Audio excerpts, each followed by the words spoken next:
नहीं पड़ेगा।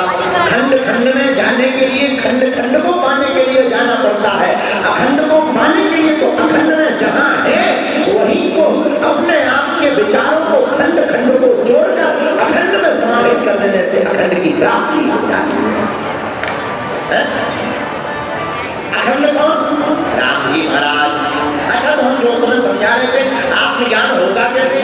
आत्मा कौन? भगवान का अंश।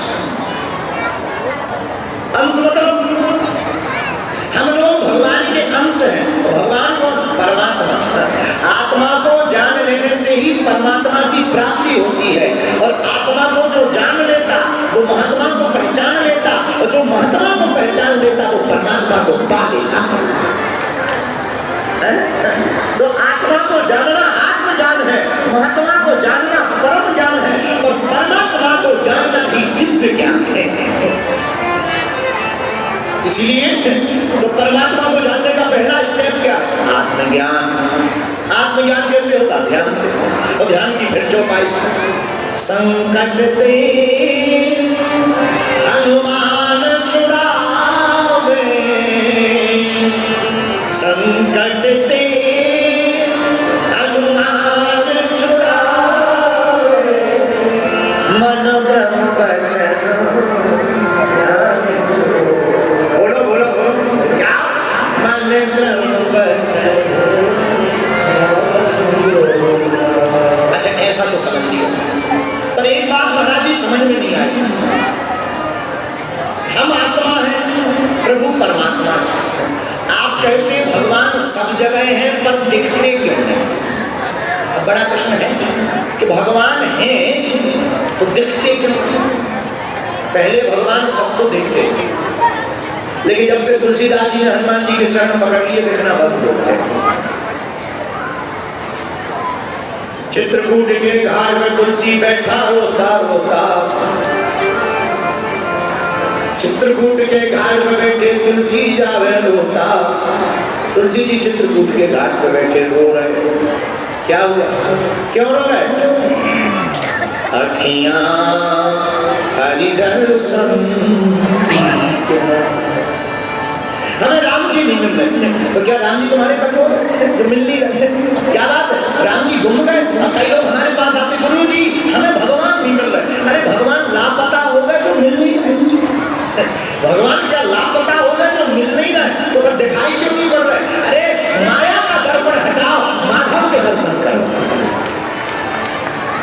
माया का पर्दा हटा दो, माधव के दर्शन करो। अब हम लोग दोनों चाहते हैं, रसगुल्ला भी खाना चाहते हैं, मुंह खुलाना चाहते हैं। अब दोनों एक साथ नहीं हो सकता। बोलो सीताराम, जोर से बोलो। तो होगा क्या? एक कुछ करना पड़ेगा महाराज। फिर माया छूटती नहीं है। छोड़ने को कहा किसने? छोड़ने को कहा ही किसी ने नहीं है। कथा में बैठ जाओ, तुम्हें माया छोड़नी नहीं पड़ेगी।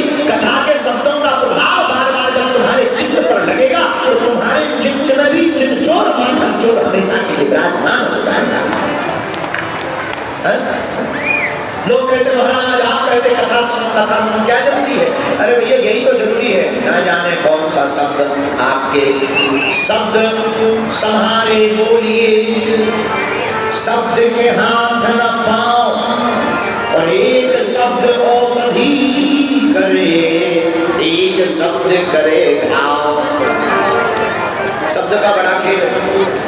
शब्द शब्द का अर्थ का अनर्थ हो जाता है। एक अक्षर यहाँ वहाँ कर दो, शब्द बदल ही जाता है। जैसे किसी से कहो सुर, सुर माने देवता, उसी के यहाँ भी लगा दो आ माने हो गया असुर, असुर माने दानव राक्षस। एक अक्षर में खेल हो जाता। एक अक्षर की हम बात बताई है, एक अक्षर की एक बात हमने बहुत पहले बोली थी, फिर से बोल देते हैं। एक शब्द है सॉरी। क्या है? अंग्रेजी का एक शब्द है सॉरी। घर में लड़ाई हो रही हो, सॉरी बोल दो, लड़ाई खत्म। लेकिन यही सॉरी हॉस्पिटल में डालकर बोलते इस बात नहीं खत्म। घर में सॉरी बोलो, लड़ाई खत्म। लेकिन यही सॉरी हॉस्पिटल में जब डॉक्टर वो कहते सॉरी। शब्द का खेल है। एक ही शब्द है, लेकिन एक ही शब्द कितना खतरनाक है, मारक है। जरा विचार करो, लड़ाई भी खत्म होती, आदमी भी खत्म हो जाता। इसलिए लिए शब्द के हाथ न पाओ, एक शब्द औषधि करे, एक शब्द करे घाव। तो कथा क्यों सुने? ना जाने कौन सी कथा का शब्द हमारे चित्त में चिपक जाए और वो चित्त में चिपकते ही मन में क्रांति कर दे और परमात्मा की प्राप्ति हो जाए, आत्म शांति प्राप्ति करवाए। इसलिए कथा सुननी चाहिए। लेकिन प्रश्न भी तो उत्तर नहीं मिला कि अगर भगवान है तो दिखते क्यों? प्रश्न ये था, अगर परमात्मा है तो आत्मा को दिखते क्यों? और अगर नहीं है तो परमात्मा की बात, अगर भगवान है ही नहीं तो परमात्मा की बात, भगवान दिखाई देते खोजने वालों को मिल जाते हैं। आंख करती है पहचान बड़ी मुश्किल से, आदमी बनता है इंसान बड़ी मुश्किल से, ढूंढने वालों को मिल जाते हैं भगवान, लेकिन बनता है ये इंसान बड़ी मुश्किल से। भगवान मिल जाएंगे पर आंख करती है पहचान बड़ी मुश्किल से। ये आंखें हमारे बगल में जो बैठा जरूरी नहीं वो मानव हो, मानव रूप में सायं माया गया। ना जाने किस रूप में नारायण मिला, किस रूप में राम है कोई ठिकाना नहीं। कहाँ राम मिले? महाराष्ट्र के संत परम पूज्य श्री नामदेव जी, उनका चरित्र कितना ऊंचा चरित्र है। नामदेव जी को तो परमात्मा कुत्ते में भी प्राप्त हो। रोज रोटी रखते, कोई कुत्ता पा जाता। एक दिन इन्होंने चुनकर देखा कि आखिर कौन है जो हमारा प्रसाद पहले ही पा जाता, विट्ठल नाथ को भोग लगाए बिना ही कोई पा जाता। और देखा एक स्वान रोटी मुंह में दबा करके भाग पड़ा। स्वान को देखकर नामदेव का चित्त पिघल गया।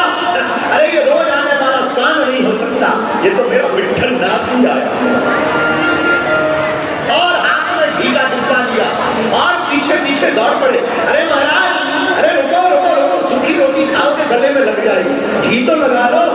गिर पड़ रहे, डब्बा पकड़े हैं, शरीर छिल पड़ रहा, डब्बा पकड़े हैं। अंत तो डब्बा परमात्मा को विट्ठल नाथ को गुर्दे में बदल देता।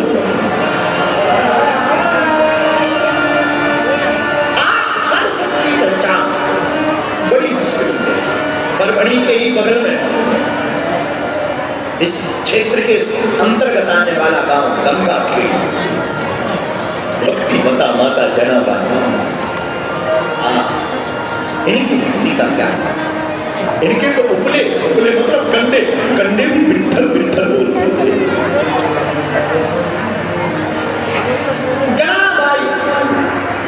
जनाबाई के तो कंडे भी विट्ठल विट्ठल बोलते थे।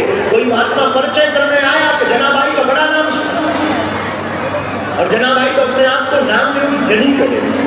हम तो नामदेव की दासी है, सब तो नामदेव की पुत्री है। महात्मा देखने आया, लड़ रही वार्तालाप बड़ी जोर जोर से। किसी ने पूछा महात्मा ने ये कौन लड़ रही? किसी ने कहा ये जनाबाई लड़ रही।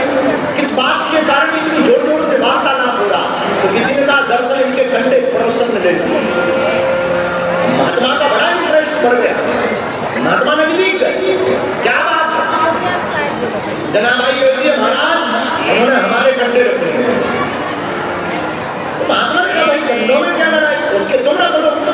नहीं मैं अपने वाली ही हूँ। अच्छा ऐसी कौन सी पहचान है तुम्हारे कंडों में जो तुम्हारा इनका बंटवारा हो जाए? कंडे तो भला सब एक से होते हैं, कंडों में क्या ऐसी पहचान? जनाबाई कहती है जब मैं कंडे उपले बनाती हूँ तो विट्ठल विट्ठल कह के बनाती हूँ और